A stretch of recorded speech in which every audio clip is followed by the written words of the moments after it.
하나님의 뜻 우리의 응답 거룩 시리즈 네 번째 시간이 되었습니다. 오늘 나눌 말씀의 주제는 거룩함과 새 사람이라고 하는 것입니다. 우리 지난주에 말씀을 나누었는데 지난주 말씀에 좀 심화된 내용이다 이렇게 생각을 하시면 될 것 같습니다. 내용이 좀 쉽지는 않아요. 이게 성화라고 하는 것이 조금 신학적인 교리적인 배경이 있어야 돼요. 그래서 그냥 뭐 거룩하게 살아야 된다는 거, 죄 짓지 말아야 된다는 거 이렇게 하면 뭐 다 끝나잖아요. 그런데 이게 아주 탄탄한 이렇게 성경적 배경이 있어야 합니다. 그것을 다뤄야 하기 때문에 금요일 날 저녁에는 조금 어렵게 느껴지실 수도 있겠는데 말씀에 잘 귀를 기울여 주시면 좋겠습니다. 거룩한 삶이라고 하는 것은 은혜로 시작이 되는 것입니다. 하나님의 은혜는 그분의 사랑과 자비하심과 또 용서에 관한 것이지요. 하나님의 사랑과 자비하심과 용서라는 은혜의 인격적인 실체가 있는데 그분이 바로 우리 주 예수 그리스도이신 것이고 그 은혜가 나타난 사건, 이것이 바로 우리 주 예수 그리스도의 십자가인 것입니다. 하나님께서 예수 그리스도 안에서 그분을 통해서 베푸시는 은혜는 우리를 변화시켜요. 여러분, 은혜가 우리를 어떤 면에서 변화시키는 것이겠습니까? 그것은 단순히 우리의 행동에 관한 변화를 의미하는 것이 아닌 것입니다. 행동이 변화되어야 하는 것인데 단순히 행동의 변화만을 의미하는 것이 아니고 도덕적인, 윤리적인 어떤 것에 관한 것이 아니라는 것입니다. 도덕적이고 윤리적인 삶을 살아야 하지만 그래서 우리가 믿지 않는 사람들과 비교해서 도덕적이고 윤리적인 수준이 훨씬 높아야 하는 것입니다. 근데 지금 문제는 차이가 별로 없다는 게 문제인데 원래 그런 구조가 아니라는 사실을 아셔야 돼요. 은혜가 일으키는 변화가 훨씬 더 깊은 곳에 있기 때문이라고 하는 것인데 은혜는 우리 무엇을 변화시키는가? 우리의 존재의 변화에 대한 것이라는 것입니다. 새 사람 되게 하는 것이다 라고 하는 것입니다. 여러분은 새 사람이 되셨습니까? 하나님께서 우리의 존재를 새 사람으로 변화시켜야 하는 그런 상황이 있기 때문인 것입니다. 그냥 우리의 행동을 변화시키시기를 원하셨다면 이렇게 너희들의 삶이 변화되기를 원한다. 여기에 맞춰 살아라. 이렇게 말씀하시면 그뿐이잖아요. 그런데 그런 구조로 되어지는 것이 아니기 때문에 우리의 존재 깊은 곳으로 들어와서 우리 존재를 완전히 새롭게 변화시킴으로 말미암아 우리가 새 사람이 되어야 할 필요가 있었다라고 하는 것입니다. 이전에 우리 존재, 이전에 우리가 예수 그리스도 밖에 있었을 때 우리의 존재가 하나님께서 인정하시기에 우리의 삶 어떤 영역이 아니라 존재 자체가 하나님께서 인정하시기에 부적합한 존재라는 것입니다.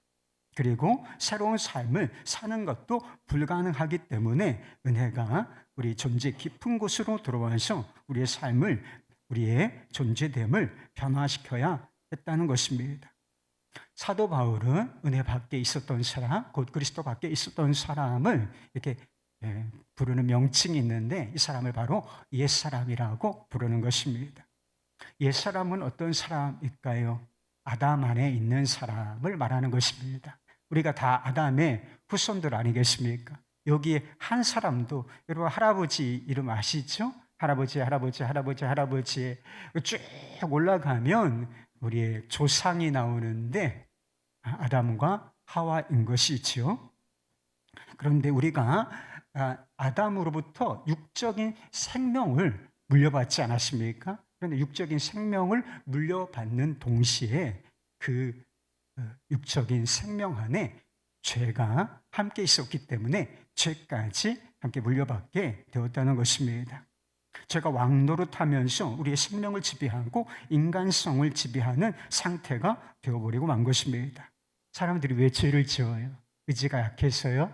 유혹이 강해서 그렇습니까? 물론 그런 면도 없지 않아 있습니다. 그러나 근본적인 원인이 있는데 죄가 우리의 마음 속에 있기 때문이야. 인격 속에 아주 생명 속에 팍 하고 꽂혀 있기 때문에 그래서 우리의 삶이 죄로 완전히 기울어져 있어서 죄된 삶을 살아갈 수밖에 없는 그런 구조인 것입니다. 그럼 그래서 하나님의 나라가 완전히 이 땅 가운데 임하기 전에 세상에 죄가 없어질까요?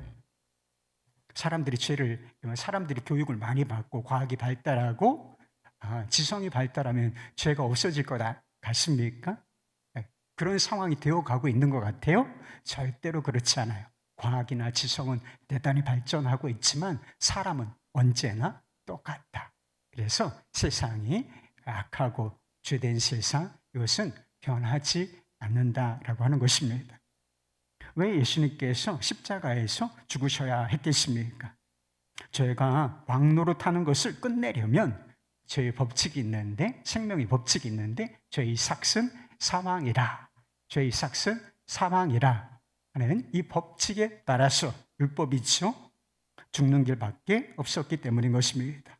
죄된 생명을 죽음으로 끝내고 새 생명을 주시기 위하여 우리를 대신하여 죄인으로서 십자가에 달려 죽으시고, 그뿐만 아니라 부활 생명으로 살아나셔야 했다는 것입니다.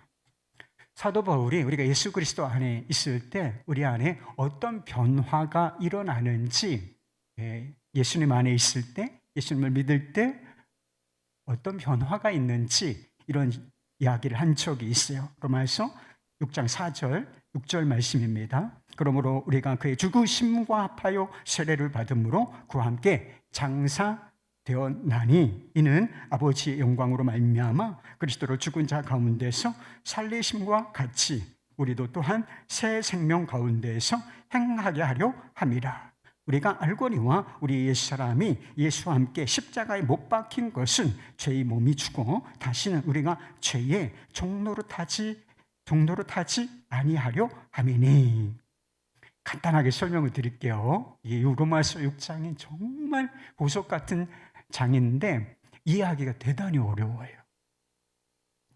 근데 간단하게 말씀을 드리자면 우리가 예수 그리스도를 믿지 않습니까? 그런데 예수 그리스도를 믿을 때 엄청난 변화의 역사가 일어나는데, 예수님과 죽으심과 우리가 연합하여서 죄의 종로로 타던 우리의 옛사람, 죄가 생명에 팍 박혀 있어서 죄를 지을 수밖에 없는 죄의 종로로 타던 이 사람은 예수님과 함께 죽었고, 우리가 예수님과 죽으심과 함께 연합하였을 뿐만 아니라 예수님께서 이 십자가에 달려 죽으시고 사흘 만에 무덤 가운데서 부활하셨는데, 우리가 예수님의 부활과 연합한 자가 되어서 예수님께서 새 생명 이루어 놓으신 것, 그 생명 받아서 새로운 생명, 새로운 사람이 되었다는 것입니다. 이야, 이게 엄청난 변화죠. 그래서 죄된 옛사람은 예수 안에 죽고, 그리고 우리가 예수님께서 이루어 놓으신 거룩한 생명, 새 생명을 받아서 살아나게 됐는데, 이 사람을 바로 새 사람이라고 부르는 것입니다. 새 피조물이라고 부르는 것입니다. 옛사람과 새 사람은 어떻게 다른가? 그리고 다른 차이점을 좀 아셔야 되는데, 옛사람이 아담 안에 있는 사람이라면 새 사람은 누구 안에 있을까요? 예수 그리스도 안에 있는 사람을 말하는 거예요. 그러니까 예전에는 아담의 후손이었지만, 지금도 어떤 면에서 그렇지만 우리가 예수 그리스도의 후손, 예수 그리스도 안에 있는 예수 그리스도 새 종족이 된 것입니다. 옛사람이 죄와 사망이 왕노릇하는 사람이라면, 그래서 꼼짝없이 죄에 붙들려서 죄의 종노릇하는 상태에 있는 사람이라면, 새 사람은 어떤 사람이에요? 은혜와 생명, 하나님의 거룩하신 은혜와 생명이 왕노릇하는 사람이라는 것입니다. 한번 은혜 받고 끝나는 것이 아니라 은혜가 우리의 생명 안에 확 들어와서 우리를 움켜쥐고 끝까지, 언제까지? 하나님 앞에 설 때까지 우리의 삶을 이끌어 갈 것이라고 하는 것입니다. 옛사람이 죄에 대해서 살아있어요. 옛사람이 죄에 대해서 살아있는 사람이라면 새 사람은 죄에 대하여 죽은 사람인 것입니다. 옛사람이 반면에 하나님에 대하여 죽었던 사람, 그래서 하나님에 대하여 다 죽어 있잖아요. 하나님이 계신데, 하나님이 계셔요, 여러분. 몰라요? 하나님이 살아계시다고요, 여러분. 하나님이 살아계신데 살아계신 것을 모르잖아요. 왜 그러냐? 그들이 하나님에 대하여 죽어 있기 때문인 것입니다. 이게 옛사람이에요. 그런데 새 사람은 하나님께 대하여 살아있는 자, 하나님을 사랑하고 섬기는 자가 된다는 것입니다. 옛사람이 마귀, 죄의 배후에서 역사하는 영이 있어요. 엄청난 권세를 가진 자, 세력이 있는데 이게 마귀예요. 그래서 옛사람이 마귀에게 속한 자라면 새로운 사람은 하나님께 속한 사람이 되는 것입니다. 그래서 옛사람과 새사람은 완전히 다른 존재, 다른 생명인 것입니다. 지나가는 사람하고 우리가 다를 게 뭐가 있어요? 똑같잖아요. 동양인. 그래서 외국 사람이 우리를 보면 다 구분을 잘 못한대요. 비슷비슷하게 생겨가지고. 다 비슷한데 우리가 그리스도 안에 딱 들어오게 되면 이게 존재적으로 완전히 다른 존재가 된다는 것입니다. 완전히 다른 뿌리, 다른 소속을 가진 사람이 되는 것입니다. 이것이 예수 그리스도 안에서 우리가 예수 그리스도를 믿을 때에 우리 안에 일어나는 영적 변화의 실체라는 것입니다. 본문 말씀에서 사도 바울은 옛사람을 벗어버리고 새 사람을 입으라 이렇게 말씀하고 있습니다. 새 사람을 입으라고 하는 것이 무슨 뜻일까요? 새 사람을 입으라. 은혜의 역사가 사람을 존재적으로 바꾸어서 새 사람 되게 한다. 옛사람을 죽이고 새 사람 되게 한다 라고 말씀드리지 않았습니까? 그런데 사도 바울은 여기에서 에베소서 말씀에서 너희가 옛사람을 벗어버리고 새 사람을 입으라 이렇게 권하고 있다는 것입니다. 여기서 새 사람이 되라고 하는 것은 우리 스스로 새 사람 되라, 새로운 존재가 되라 이렇게 말하는 것은 아니에요. 이것은 우리가 할 수 있는 일이 아니라는 것입니다. 그러면 삶 하나 제대로 마음 하나 바꿔내지 못하는 존재가 그런 사람들이 무기력한 사람들이죠. 우리 존재를 어떻게 바꿔냅니까? 생명을 어떻게 바꿔내요? 그냥 그 안에 갇혀 사는 것이지. 그런데 이것은 좀 전에 드린 대로 은혜가 하는 일이에요. 하나님께서 예수 그리스도 안에서 우리를 연합하게 함으로 말미암아 죽게 하시고 그의 생명 안에서 다시 살게 하시는 것, 이것은 하나님께서 은혜로 하시는 일인 것입니다. 이미 우리가 예수 그리스도 안에 있다면 이 일은 우리 안에서 실제가 된 것입니다. 그래서 새 사람을 입으라라고 하는 것은 우리가 새 사람 되었으니 우리 실제가 새 사람이란 말이에요. 새 사람 되었으니 새 사람답게 살아라 이렇게 말씀하는 것입니다. 미국에서 노예 제도가 있었고 그리고 남북 전쟁을 통해서 이 수정헌법이 선포됨으로 말미암아 노예 제도가 사라진 때가 있었습니다. 공식적으로 법적으로 미국은 노예가 존재하지 않는 나라, 자유인만 존재하는 나라가 된 것입니다. 그래서 이전에 흑인 노예들 그들의 법적인 신분은 뭐예요? 노예 아니고 자유인이었던 것입니다. 그렇지만 그들에게는 지금까지 살아왔던 노예로서의 습관이 있지 않겠습니까? 노예로서 생각이 노예인 것입니다. 노예로서 생각하고 노예로서 행동하고 노예로서 어떤 습관을 가지고 또 주인이 시키는 대로 복종하던 이런 습관이 있었다는 것입니다. 그래서 법적으로 자유인이라는 신분은 얻었지만 실제로 자유인으로 살아가기 위해서는 이런 구습, 예전에 노예로 살던 이런 생각들, 습관들, 이것을 벗어버릴 필요가 있었다는 것입니다. 과거의 사고방식과 습관을 벗어버려야 했다는 것이죠. 이것을 벗어 던지지 못한 사람은 법적으로는 자유인이에요. 자유인인데 실제로는 어떻게 살았겠습니까?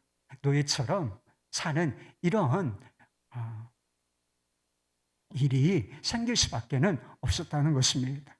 애굽에서 430년 동안 이스라엘 백성들이 종노릇 했던 때가 있습니다. 그런데 하나님께서 이들을 불쌍히 여기심으로 말미암아 모세라는 지도자를 세우셔서 이들을 출애굽하도록 하셨지요. 그래서 애굽에서 바로의 명령을 들으며 이게 벽돌을 굽고 그들의 노예로 살았던 이스라엘. 그래서 마지막 10번째 장자의 재앙. 그래서 이 장자의 죽음이라고 하는 재앙을 통해서 이제 바로 완전히 포기하게 되지요. 그래서 출애굽을 하게 되는 것입니다. 출애굽하는 순간 그들의 신분은 뭐예요? 노예입니까? 아니죠. 자유인이 된 것이지요. 하나님의 백성이라는 명실상부한 신분을 가진 그런 존재들이었다는 것입니다. 그런데 이들이 출애굽하여 광야에서 한동안 살게 되지 않습니까? 그런데 이들의 모습을 보면 노예처럼 살아요. 광야에서 출애굽하여 자유인으로서의 신분을 얻었는데 이들의 모습을 보면 구습, 노예 근성을 버리지 못했다라고 하는 사실을 알게 된다는 것입니다. 노예 근성이 뭐예요, 여러분? 노예 근성이 뭐예요? 어려운 일만 있으면 불평하는 거예요. 원망하는 거예요. 무엇 때문에 그렇다. 뭐가 없다. 힘들다. 이러면서 그리고 이집트로 돌아가자. 애굽으로 돌아가자. 애굽으로 돌아가자가 무슨 뜻이에요? 노예 생활로 돌아가자는 것입니다. 자유인이에요. 명실상부한 자유인이며 하나님의 백성인 사람들이 어려운 일 만났다고 원망하고 불평하고 낙심하고 죽겠다고 하고 그리고 결국에서는 야, 노예 생활이 좋았어. 그때는 뭐 이것도 있고 고기도 먹었어. 이러면서 차라리 그때가 좋았어. 이러면서 Back to Egypt를 외친다는 것입니다. 여러분 어려운 일 만났을 때 막 불평하잖아요. 막 누구 원망하 당신 때문이야. 하나님 원망하고 낙심하고 그 세상 기웃거리고 그때가 더 좋았는데 좋긴 뭘 좋아요. 이게 왜 그러는 줄 알아요, 여러분? 노예 근성이 사라지지 않았기 때문에 그래요. 신분은 자유인인데 존재적 변화가 일어난 거듭난 사람인데 노예 근성, 옛 습관, 옛 생각 이것을 떨쳐버리지 못하는 데에서 나온 그런 이상한 현상이라는 것입니다. 여러분 우리도 죄의 종로를 타던 사람들이었습니다. 예수 그리스도 안에서 새 사람 되었지만 죄의 노예로 살던 근성과 습관이 아직은 남아있다는 것입니다. 사도 바울이 말하는 것은 이 옛사람의 근성과 습관을 벗어버리고 새 사람이라는 존재와 신분에 맞는 삶을 살라. 단순히 행동을 변화시키라. 이게 아니고 너 누구야? Who are you? 라고 하는 사실을 명확하게 깨닫고 이전 거 다 벗어버려. 옛 습관, 옛 생각, 생활 방식, 습관 방식 으스라. 그리고 새로 주어진 너의 존재의 변화에 맞는 어울리는 삶을 살라 한 것입니다. 어떻게 옛사람의 근성과 습관을 벗어버리고 새 사람답게 거룩하게 살 수 있겠습니까? 새 사람다운 삶이 시작되는 지점이 있어요. 그래서 23절 말씀에 보면 오직 너희의 심령이 새롭게 되어 오직 너희 심령이 새롭게 되어 이런 말씀이 나오는데요. 로마서 12장 1절 말씀에도 거의 유사한 말씀이 나요. 너희는 오직 마음을 새롭게 함으로 변화를 받아. 이런 존재적 변화가 일어났는데 우리 안에 마음 안에서 생각 안에서도 이 엄청난 변화의 역사가 일어나는데 마음의 변화가 일어나야 한다 라고 하는 것입니다.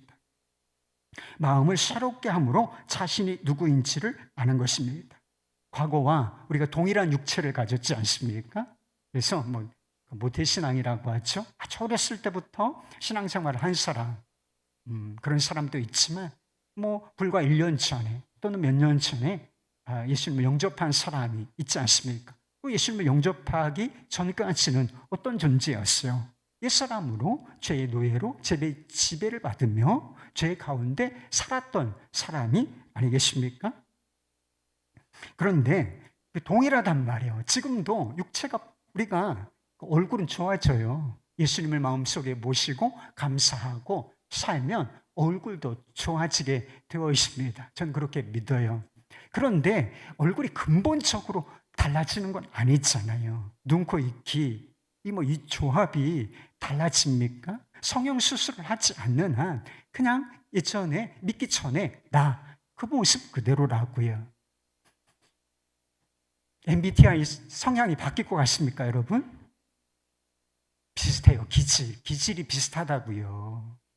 예수님께서 시몬을 베드로라 불러주셨죠. 그래서 은혜로 불러주신 것입니다. 그런데 이 베드로를 보면 다혈질이에요. 다혈질.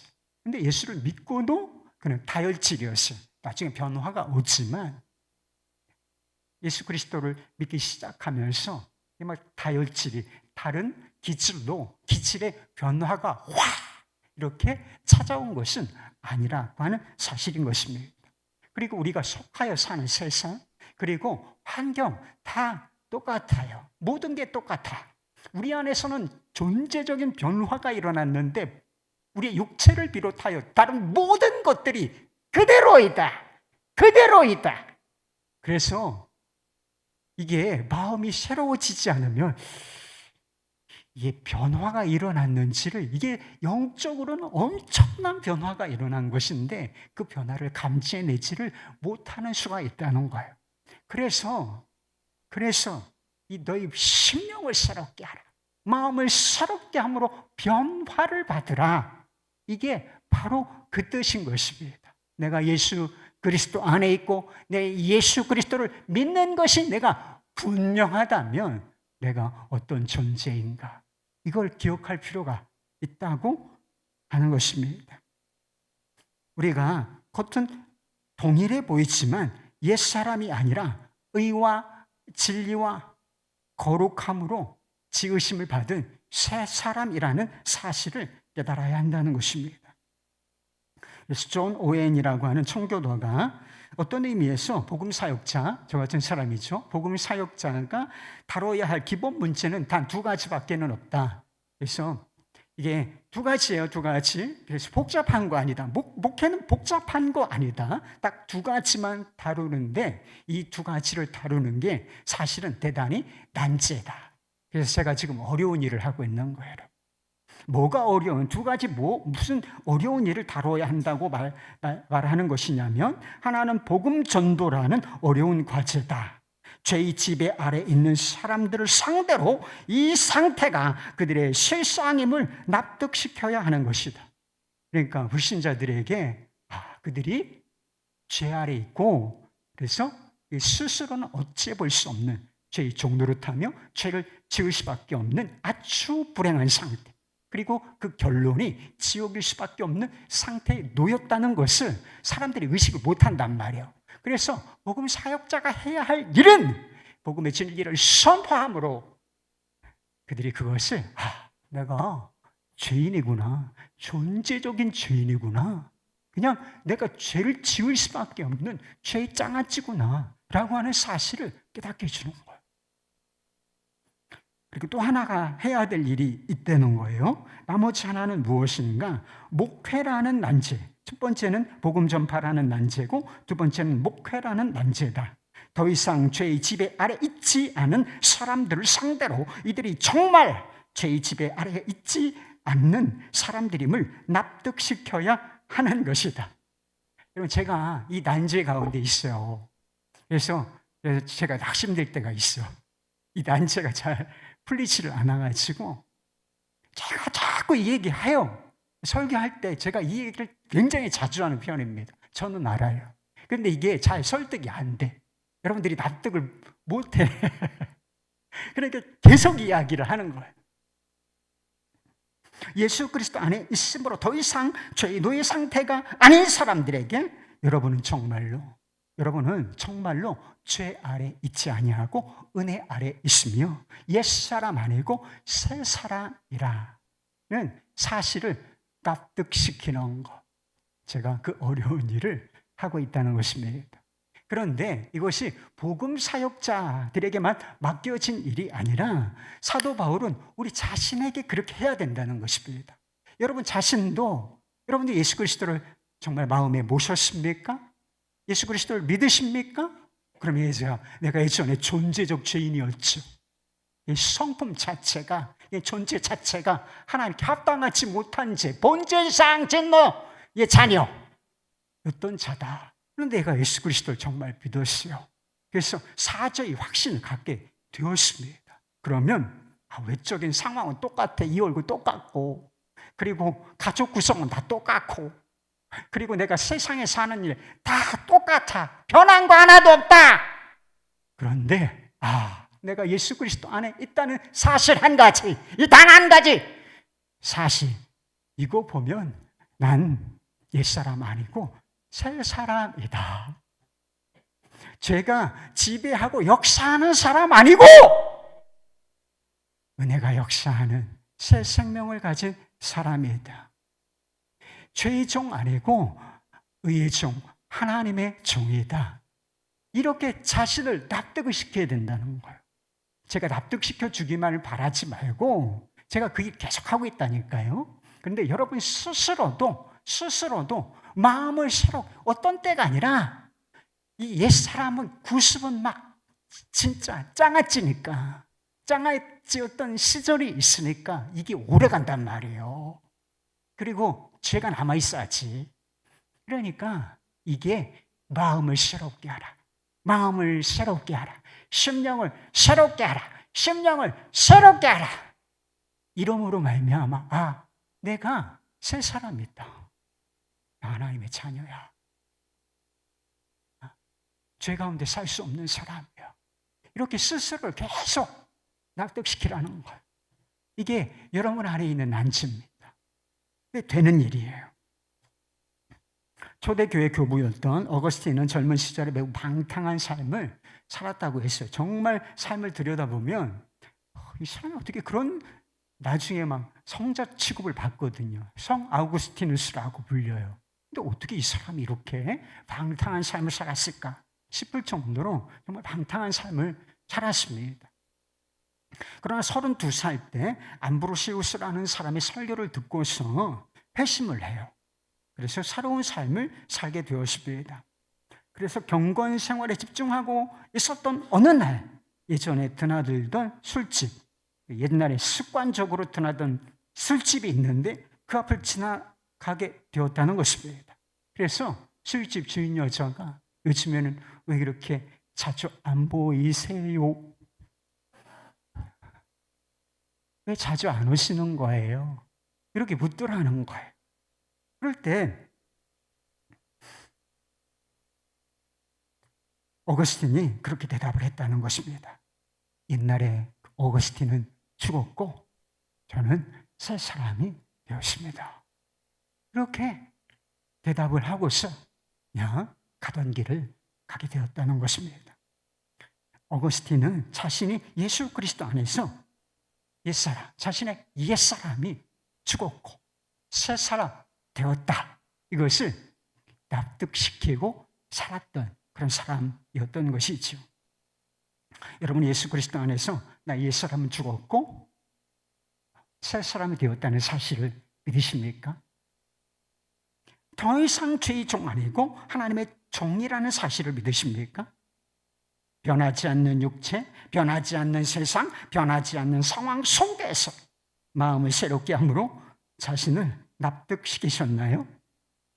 이런 사람들이 버리고 이런 사람들이 입어야 할 것이 있다. 25절 이하에 보면 그 양 옛사람과 새 사람 사이, 이 사람들의 삶의 양식이 얼마나 다른 것이고 우리가 무엇을 버리고 우리가 무엇을 취하여야 할지를 분명하게 얘기해 주고 있다는 것입니다.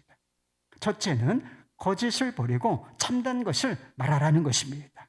25절 말씀, 그런즉 거짓을 버리고 각각 그 이웃과 더불어 참된 것을 말하라. 이는 우리가 서로 지체가 됨이라. 여러분, 거짓말을 하면 안 되는 거 알아요? 몰라요? 아시는구나. 저는 모르는 줄 알았어요. 거짓말하면 안 되는 거 모르는 사람이 있어요? 정직과 진실의 가치를 모르는 사람이 있습니까? 그것이 중요한 것이다. 사람이라면 그렇게 진실하게 살아야 한다는 사실을 모르는 사람 누가 있어요? 애들이 거짓말하면 다 들통이 나잖아요. 어른 눈에는 애들이 거짓말하는 게 뻔히 보인단 말이에요. 그래서 이게 보이면 거짓말하지 마. 야, 거짓말하지 마. 나쁜 거야. 이렇게 말하잖아요. 그렇게 가르쳤잖아요, 여러분. 근데 왜 거짓말하는 거예요? 중요한 것은 왜 우리가 거짓말을 하지 말아야 하는 것인가라고 하는 점인 것입니다. 그것이 나쁜 것이기 때문에 of course, 물론인 것입니다. 비도덕적인 것이고 나쁜 일이죠. 중요한 것은 이 거짓과 위선이 마귀에게 속한 옛사람의 일이기 때문이라고 하는 것입니다. 예수님께서 거짓과 위선을 일삼는 바리새인들, 겉으로는 괜찮아요. 그래서 다 인정받을 만했습니다. 그런데 속으로는 그렇지 않아. 삶의 실제 모습은 거짓과 위선으로 점철되었던 이 바리새인들을 향해서 뭐라고 말씀하셨을까요? 너희들이 행동이 잘못됐다야, 그거 나쁜 거야, 이런 정도로 말씀하시지 않고 그들의 뿌리를 건드리셨다. 뭐라고 건드리셨는 줄 아세요? 너희들이 그렇게 거짓과 위선으로 이게 잘 포장된 삶을 사는 것은, 너희들의 삶이 그토록 더러운 것은 너희가 거짓의 아비 마귀에게 속해 있기 때문이야. 그리고 마귀는 처음부터 거짓말한 자고 거짓의 아비이기 때문이라. 이렇게 말씀하셨다는 거예요. 그래서 거짓의 아비 마귀에게 딱 쥐어가지고 종노릇하며 살고 있었던 것이지. 근데 경고나 흉내를 내는 거지. 근데 주님은 다 이 거짓의 위선의 출처가 어딘지를 낱낱이 폭로하셨다라고 하는 것입니다. 할리의 이야기라는 영화가 있습니다. 할리는 미국의 최고의 변호사였어요. 그는 설사 진실을 왜곡하는 일이 있다 할지라도 한번 수임한 일, 맡겨진 일은 무슨 수를 써서라도 절대 패하는 법이 없었다는 것입니다. 그 결과 그는 부와 명성을 동시에 누리게 되었다는 것입니다. 그런데 삶이 180도 변하는 사건 한 가지가 일어나는데, 담배 한 갑을 사기 위해서 이 가게에 들었다가 괴한에서 총을 맞게 돼요. 빵! 제가 왜 이러죠? 그래서 이게 거의 이제 죽지는 않았는데 사경을 헤매게 됩니다. 그러다가 겨우 살아났는데, 제일 큰 문제가 무엇이었느냐면 나중에는 이제 재활을 해서 육체가 건강을 되찾습니다. 근데 문제는 기억상실증에 걸린 거예요. 그래서 예전에 자기가 무슨 일을 했는지 잘 기억이 안 나는데 아내의 헌신적인 노력에 의해서 기억이 조금씩 돌아오기 시작합니다. 그래서 이 과거의 영화를 되찾아야 하겠다라고 하는 각오를 가지고 자신이 맡았던 사건의 기록들을 쭉 검토하고, 그리고 사람들, 동료들을 만나가기 시작합니다.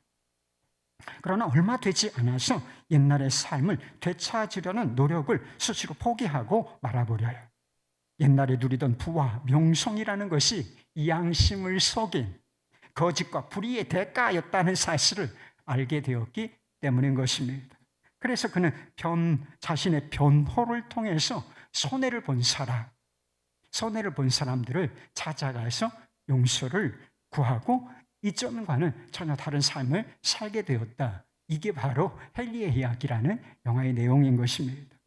여러분, 헨리가 왜 거짓을 버리고 이전과는 다른 삶을 살기로 결정을 했었던 것일까요? 물론 이것은 육체적인 죽음을 의미하는 것이지만 그가 죽음 앞에 죽음 앞에 서 보았기 때문에 중요한 것, 중요하지 않은 것, 이것을 즉 무엇인지를 깨닫는 눈이 열렸기 때문이라는 것입니다. 여러분, 그리스도인들이 왜 거짓을 버리고 진실한 삶을 살아야 하겠습니까? 그것이 옳은 일이기 때문에 물론인 것이지요. 진실한 것이 옳은 것이지요. 그러나 더 중요한 이유는 그리스도인은 죄에 대하여 죽은 자요 의와 진리의 거룩함으로, 의와 진리란 말이에요. 뭐로? 의, 진리, 거룩함으로 새로 지으심을 받은 새 사람이기 때문이라는 것입니다. 우리를 하나님께서 새로 지으셨는데 그 재료가 뭐예요? 지푸라기 아니고 여러분, 흙 정도 아니고, 우리를 지으신 그 재료가 무엇이냐? 의, 그리고 진리의 거룩함으로 우리를 새롭게 지으셨다라고 하는 것입니다. 우리 하나님이 거룩하신 분이시고 진실하신 분이실 뿐만 아니라 자기 있는 것을 통해서 우리를 새롭게 새로운 형상으로 창조하셨기 때문에 여러분, 우리가 의와 진리와 거룩함에 속한 거짓을 버리고 이쪽 편을 택해야 마땅한 거예요. 우리의 존재가 그렇게 변화되었기 때문이라는 것입니다. 두 번째는 도둑질 하지 말고 가난한 자를 구제하라는 것입니다. 여기 도둑질한 사람 있어요? 회개하세요. 빨리 회개해. 28절 말씀입니다. 도둑질하는 자는 다시 도둑질하지 말고 도리어 가난한 자에게 구제할 수 있도록 자기 손으로 수고하여 선한 일을 하라. 이런 물건 도둑질만 도둑질이 아니에요. 그래서 임금 도둑질도 도둑질인 것입니다. 적게 일하고 많이 받으려고 하는 이런 태도, 도둑놈 심보라고 부르는 것입니다. 일은 많이 시키고 월급은 쥐꼬리만큼 주려고 하는 것, 이것도 여러분 도둑놈 심보, 도둑질인 것입니다. 세금 도둑질, 여러분 세금 떼어먹은 거 있습니까? 도둑이에요, 여러분. 도둑이라고요. 세금 안 낸 거 있습니까? 도둑이라고요. 시간 도둑질, 다른 사람의 시간을 막 함부로 해서 빼앗아간 거, 시간을 낭비하게 만든 거, 시간의 도둑질인 것입니다. 그럼 왜 사람들이 이런 도둑질을 하는 것일까요? 그 마음에 탐욕이 있기 때문이라는 것입니다. 탐욕. 그래서 10계명에 도둑질하지 말라. 이거 겉으로 드러나는 행동을 말하는 것이고, 마지막 10번째 계명은 마음속에 있는 도둑질을 얘기해요. 이게 바로 탐욕인 것입니다. 탐욕을 가진 사람이 겉으로 도둑질을 하게 되어 있는 거예요. 탐욕을 다르게 표현하면 부정적인 의미에서 마음이 가난한 거예요. 어느 정도 다 있잖아요, 여러분. 여러분, 거지는 아니잖아. 거지는 아닌데 마음에 거지가 우글우글한 거예요. 한 마리 들어있는 게 아니고 여러분 마음속에 거지가 우글우글해. 우글우글해. 그래서 이걸 갖춰도 못마땅하다. 부족하다. 마음이 늘 가난한 거예요. 마음이 늘 가난하고 거지가 우글우글거리니까 뭘로도 만족을 못하고, 그러니까 더 좋아 보이고, 그러니까 시간의 도둑질, 물질의 도둑질, 물건의 도둑질, 무슨 임금의 도둑질, 세금 도둑질 해서 조금이라도 더 채워보려는 이런 성향을 보이는 것입니다. 그런데 왜 이렇게 부유한 시대에 그래 적잖이 가졌으면서 사람들의 마음이 왜 이렇게 가난한 것입니까? 부유하신 하나님을 모르기 때문이에요. 그리고 우리의 필요를 잘 아시고 책임지시는, 하물며 너희 일까 보냐, 너희는 얼마나 이것들보다 다 귀하냐, 하나님 다 아시오. 염려하지 마. 우리의 필요를 잘 아시고 채우시고 돌보시는 하나님 아버지를 못 믿기 때문인 것입니다.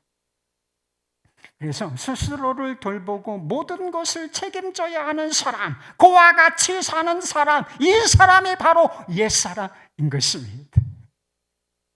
나에게는 아버지가 계시다. 나보다 나의 필요를 더 잘 아시고 내 인생을 완전히 책임지실 하나님 아버지, 하나님 아버지께서 예수님도 나에게 주셨는데 뭘 주시지 않겠는가? 여러분, 이것이 새로운 마음인 거예요. 새 사람의 마음인 것입니다.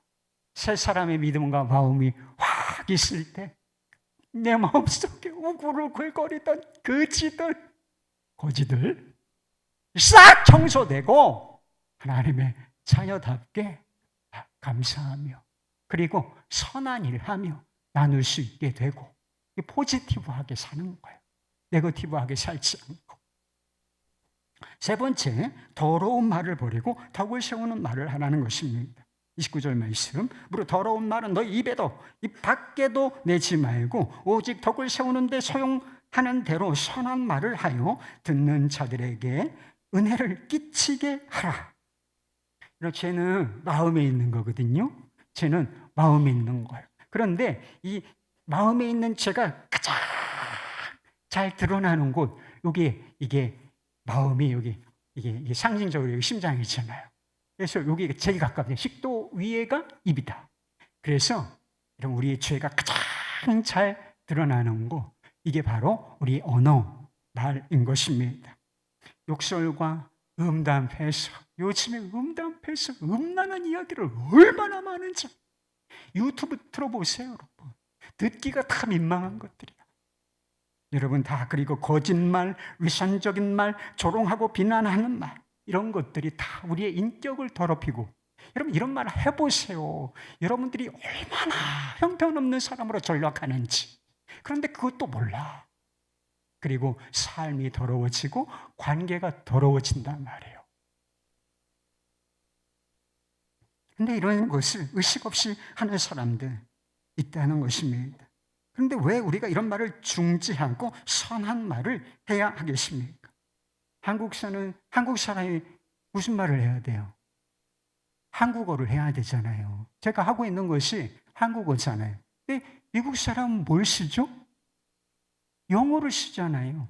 한국 사람이 쓰는 언어는 한국어고 미국 사람이 쓰는 언어는 영어란 말이에요. 일본 사람이 쓰는 말은 뭐예요? 일본어.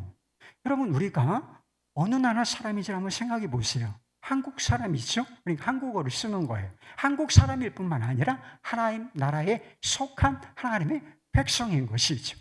세상 나라에 속한 사람 아니고 하나님 나라에 속한 사람. 그러면 언어가 바뀌어야 돼요? 바뀌지 않아야 돼요? 바뀌어야 되는 거예요, 여러분. 이치적으로 그렇잖아요. 뿌리가 달라졌다니까. 속한 나라가 완전히 바뀌어서 세상 나라, 악에 속한 나라 아니고 하나님께 속한 하나님 나라 백성이 되었다는 것입니다. 그러니까 하나님 나라의 언어를 써야 하는 것입니다.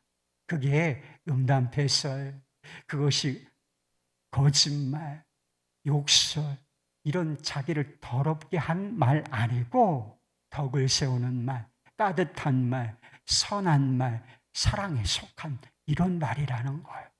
이런 말 해봐요, 공동체 안에서. 그러면 가정에 하나님의 나라가 세워져요. 다 말로 시험 드는 거잖아. 그죠? 근데 말을 잘해봐요. 하나님 나라 언어를 한번 써오란 말이에요. 따뜻하고 선하고 은혜를 끼치는 말로써 한번 은혜를 끼쳐보세요. 그러면 이 공동체가 하나님께서 임재하신 공동체인데 그것이 언어를 통해서 실증이 되는 거예요. 아, 이것이 하나님의 나라구나. 할렐루야. 네 번째, 시간이 너무 길어지네. 네 번째는 악독과 분냄과 비방을 버리고 서로 용서하고 사랑하라고 하는 것입니다. 31절, 32절 말씀. 너희는 모든 악독과 노함과 분냄과 떠드는 것을 비방하는 것을 모든 악의와 함께 버리고 서로 친절하게 하며 불쌍히 여기며 서로 용서하기를 하나님이 그리스도 안에서 너희를 용서하심과 같이 하라. 여기 보면 악독과 노함과 분냄과 떠드는 것과 비방하는 것, 이게 다 관계 속에서 혼자 짓는 죄가 아니고 관계 속에서 짓는 죄인 것입니다. 여러분, 우리가 누군가에게 화를 낼 때 그냥 내는 건 아니잖아요. 우리가 누군가를 비판하고 비방하고 싶을 때 그게 그냥 되는 일은 아니지 않겠습니까? 그 사람에게 어떤 원인이 있을 수 있잖아요. 잘못을 했다든지 나에게 상처를 주었다든지 그런 원인이 있기 때문에 내게 화가 나고 또 막 입으로 악한 말을 하고 싶은 욕망이 생기는 것입니다. 그런데 그것을 중단하라는 거예요. 그런 분냄과 비방과 그리고 악독한 거 이런 것이 나오도록 하지 말라는 것입니다. 그 대신 서로 용서하라고 하는 것입니다. 그것이 마귀에게 틈을 주지 않는 것이며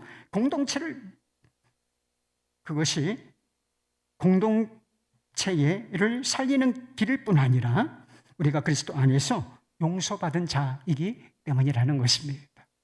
그래서 용서하라 조건이 붙었어요. 왜 용서해야 하는지 이유를 붙여주셨다. 그리스도 안에서 용서받은 것 같이 라는 것입니다.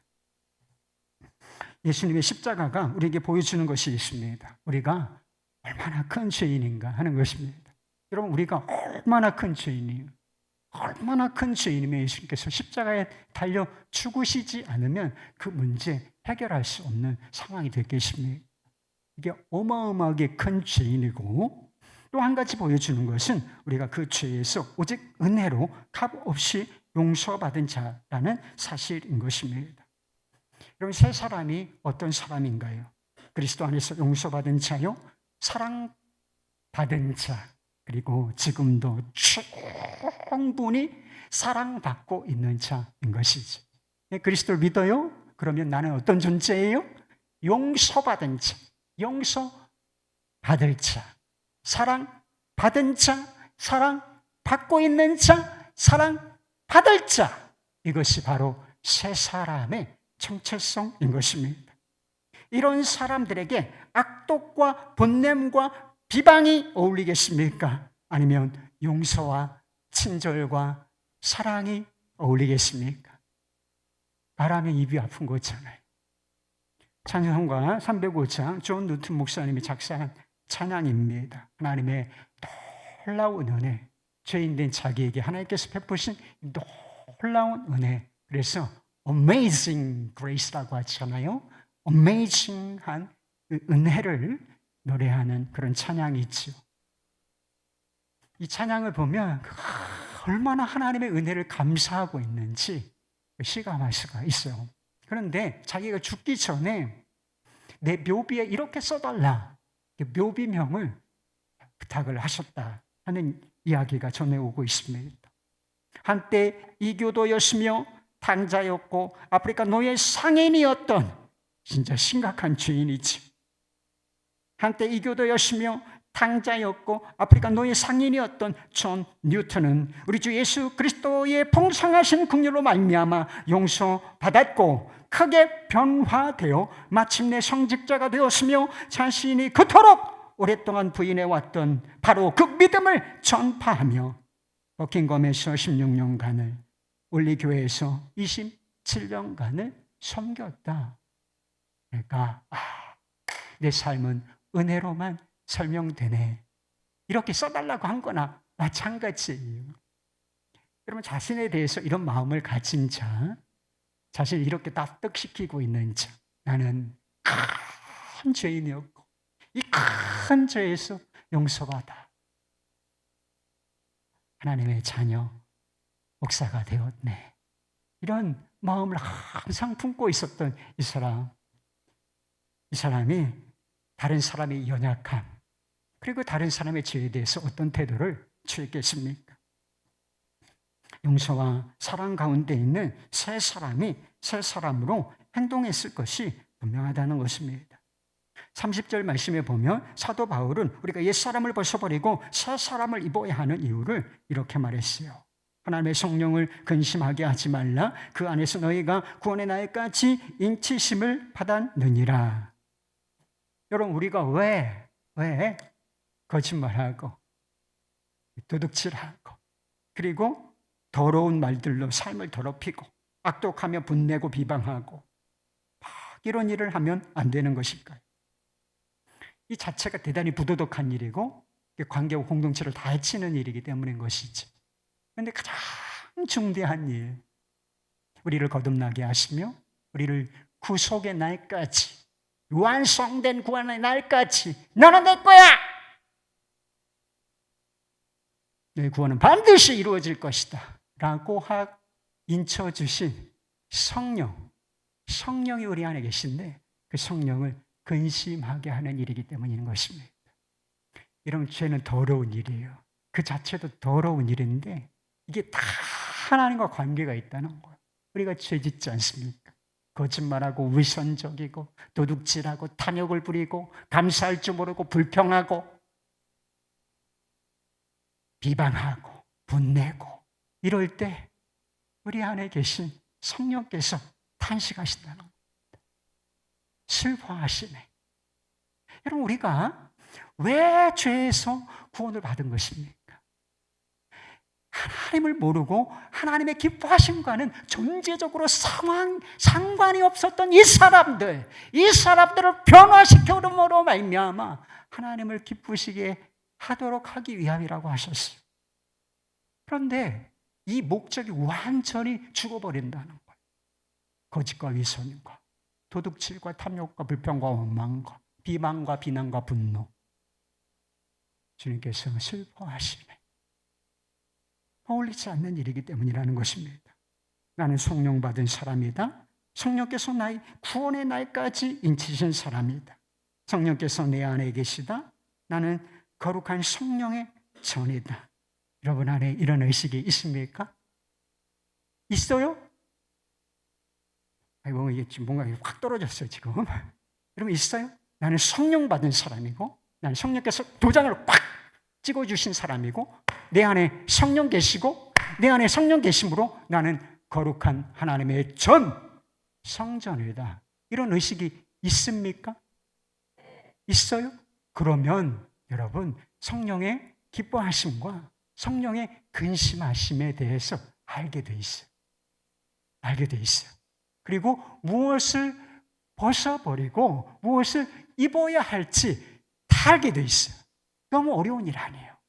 이 의식이 명확한 주님 내게 계신데, 그러면 주님께서 뭘 기뻐하시는지, 뭘 슬퍼하시는지 다 이 가슴이 알게 돼 있다는 거예요.